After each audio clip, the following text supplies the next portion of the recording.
Hey everybody, welcome back to a new video. This is Mike here with Mike's Drones and More, and today guys I'm going to be answering all your questions and answers that you put in last Sunday for today's video. So we'll get right into the video and we'll start answering questions. I apologize if I didn't get everybody's question. I tried to find all of them as best I could, so I hope I got everybody's. If I didn't, I apologize for that. So first question comes from Ron, I hope I say your last name right, Crowley. So his question was, do you think the 107 is worth it? Doesn't want to give up his night flights, so I'm not even considering getting mine. Any thoughts? So Ron, really depends on what you really want to do with drones. If you're looking to do professional stuff, business stuff, where you're going to actually be doing like commercial flights and making money, then yeah, you need to get your Part 107. That's the only way you can do it. Now, a lot of people think that once you do Part 107, you can't do hobby stuff anymore, and which is actually just the opposite, which is true. So you can do both. Like when I go and fly like the Fly Egg, or if I go and fly the Tiny Whoop and I'm doing just fun stuff, I'm not flying as a Part 107.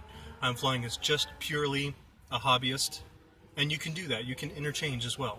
So you can still be a hobbyist and a Part 107. It's just if you're going to be selling your films and things like that, then you have to be Part 107. It's kind of a little tricky how you do it, but it can be done. So I hope that answers your question, Ron.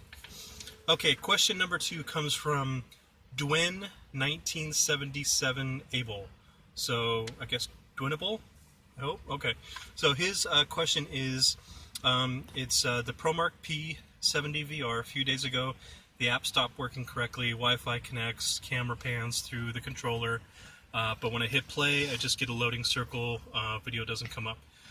So this is more of like a technical question, but mine started doing the same thing.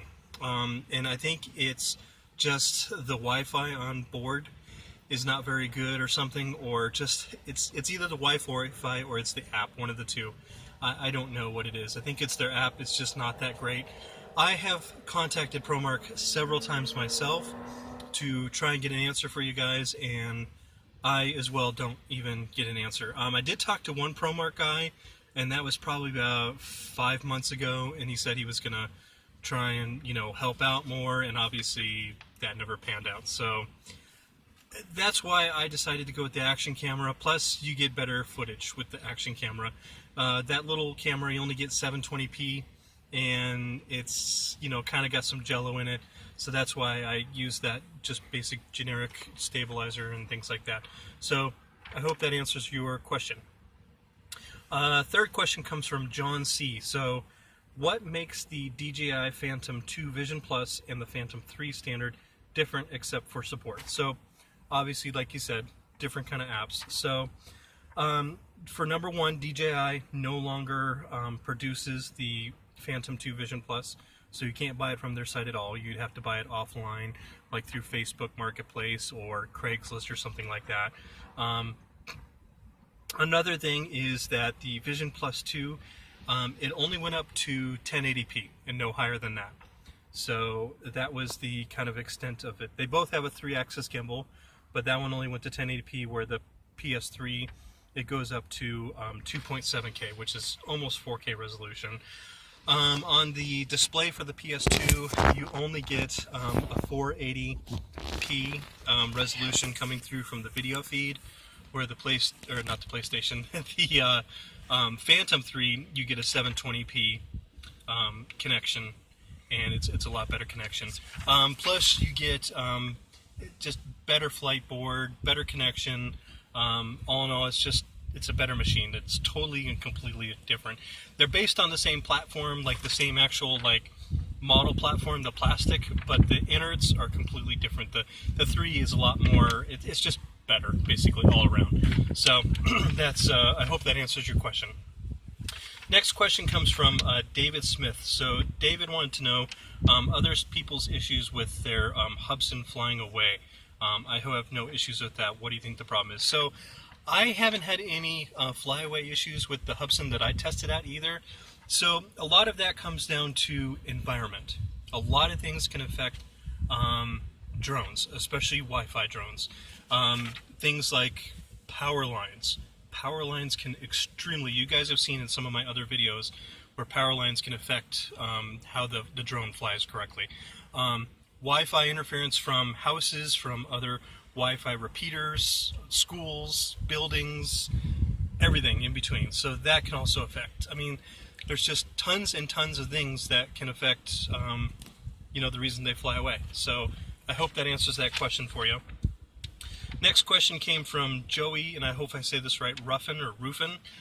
What's the best overall sold drone in the US? So, in my opinion, the best overall drone sold in the United States is DJI, hands down. DJI sells, in my opinion, and it's just my opinion, you don't have to agree with this, they sell the best top-of-the-line drones. I'm not sponsored by DJI. I wish I was, but I'm not. But to me, they know their stuff. There's no other company out there that can compete with what DJI has, what they offer, what they make, and just overall performance. Now, Unique makes some really great drones, and there's a lot of drones that, you know, do really good. But in the professional market, DJI has it hands down 100%. I mean, they've got everything from the Spark up to, you know, industrial type drones. So hope that answers your question. And our last question that I was able to find in the questions was from Nick South. Nick wanted to know, how did I first get into flying drones and RCs? So I kind of went over this a while ago in one of my Q&A question ones that I did a long time ago. It was one of my live feeds. But so how I got started was I've always been into RCs ever since I was a little kid.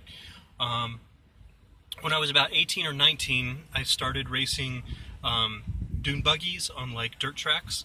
So my first like professional RC was I think it was called a Team Associated dune buggy, and they make like Team Lousy, but mine was a Team Associated, and that's really how I learned how to start soldering, how I learned electronics, how RC stuff works, and then got into drones. I actually won my first drone at work. It was the SEMA or the SIMA X5C.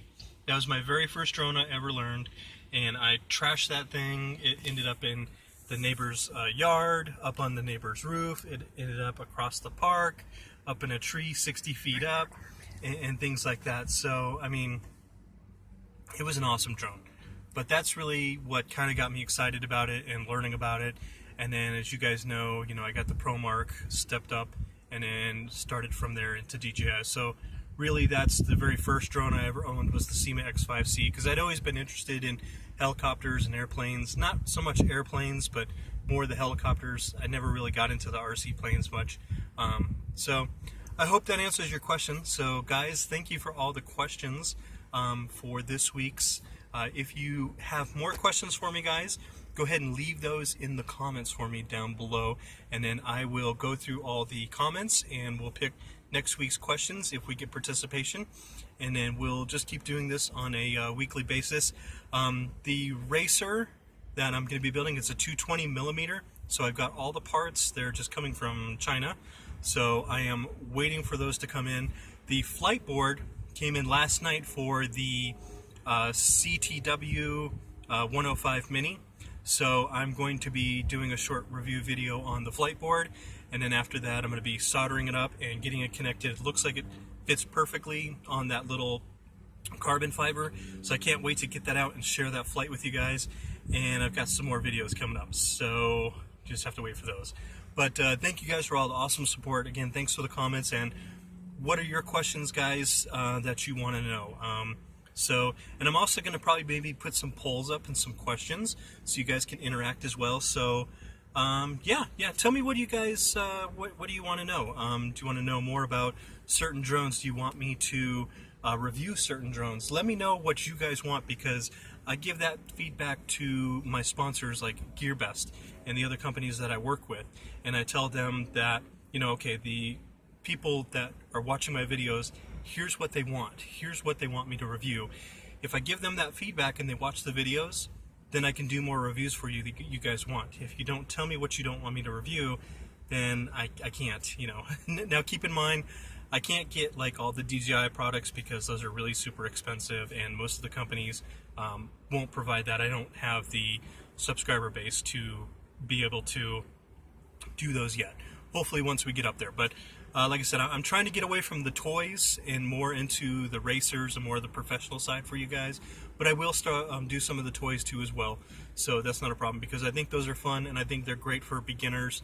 And I think that people that are trying to get into the hobby or into drones, I think it's good that they can learn about that. So guys, keep up the support. I really do appreciate it. And in the meantime, while you're waiting for the next video, let's keep our drones up in the air, flying high. I'll see you guys in the next video. Thanks for hanging out with me today. Have an awesome day.